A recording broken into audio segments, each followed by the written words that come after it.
Usa boys. Para sa mga batanon karon. Pilian ninyo babae nga taga-bukid. Kay kanang taga-bukid, mga kusga na sila og kugihan. Kabalo pa ginamhugas plato. Kabalo pa na mga hoy.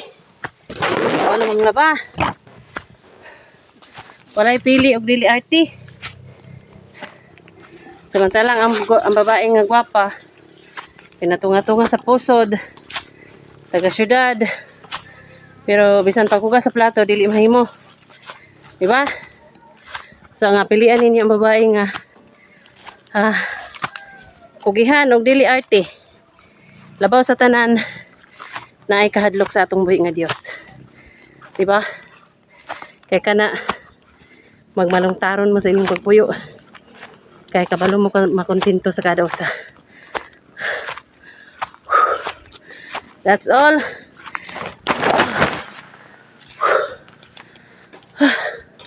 Dito ko kika no. Tuod to sa ubos. Akong partner to pa dito. Kamulo pagpamuka. Ako panit. Akong mama nara dire. Kay og neto pa siya dito sa ubos. Na.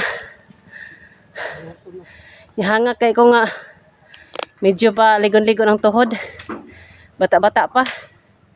Samot na ka siya nga sa sinta na karong July.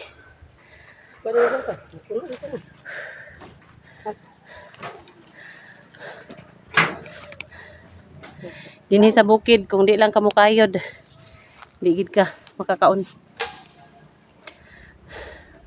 Usa ang kinahanglan diri sa bukid mga igsuon. Kugi lang gyud.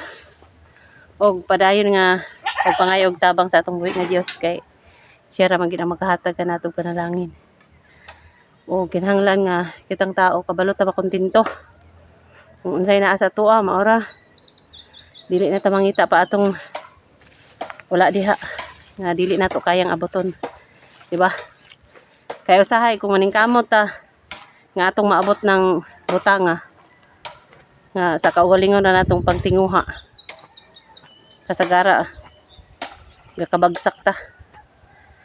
No, labi na kung maningkamot kasi mong pangandoy pagkuha nga walay paggiya o pagpangayo og tabang sa atong buhi nga Dios.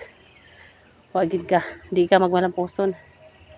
Pero kung naa ang pagpangayo nimo tabang sa atong buhi nga Dios, padayon pagsalig sa iyaha nga kanang tanan nga mga pangandoy nimo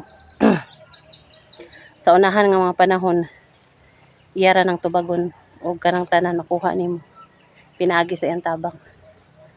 Sa padayon lang pagpakaligon o padayon nga pagpakitabang sa atong buhi nga Dios. O karon mga igsuon madto na sa tadtong ubos dito kay napatay balikan nga kahoy. Ubay-ubay ning mga kahoy mga igsuon kay kuan dugay-dugay man makabalik akong bana. Usa nga tingbo na mo magtingob mig kuan pundo sa balay og kanang kahoy pangsugnod. Abi niyo mga igsuon, mas maayo gid ang kahoy nga gamit.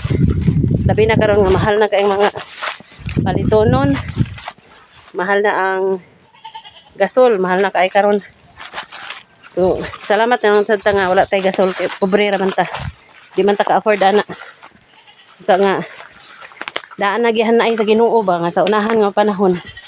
Maabot gid ta na ang mga mahal na nga mga palaliton. Usa nga pasalamat na lang kita sa Ginoo nga pobre ta. Kay karon nga panahon kita ang mas ayahay. Kay ano, di man paliton natong kahoy. Atong tubig libre ra man. Makuha ra man diya sa daplin-daplin ang mga tubig kay nag-agas ra man na sa ilawom sa yuta. No? Pero ang mga tao karon nga uban nga mga kwartaan na sa syudad, na sa city, ang ilahang kahoy, ang ilahang tubig, bayran na meter. No? Ang ilahang gamit sa pagluto, gasol, kay sosyal lagi kwartaan. Anya, hinoon makaya pod nila og palit kay kwartaan man sila, no?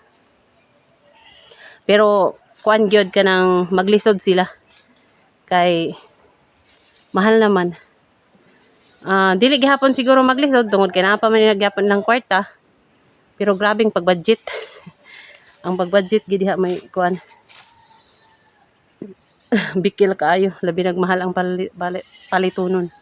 Ang uban karon nga naa sa syudad, nangandoy na sila nga makapuyo po diri sa bukid. Kay diri sa bukid, libre ang tanan. Ang prutas, ang kahoy, gamiton sa paglungag, libre na. Ang tubig, libre na, di ba? So dalagyon gid atong buhi nga Dios mga igsoon kay ginahanay niya ang tanan, no? Siya ang atong provider kay iyang ginatanaw ang unahan nga mga panghitabo para sa atoa, no? Siguro dili ta ihatag sa siguro dili ta ibutang sa Ginoo sa maayo nga kahimtang mahimutang kwartaan kay ang iyahang ginatanaw maglisod ta sa unahan, no? So nagpabilin ra tang pobre nara dinis bukid kabalo makontento kay sa unahan nga panahon dili dita maglisod, no?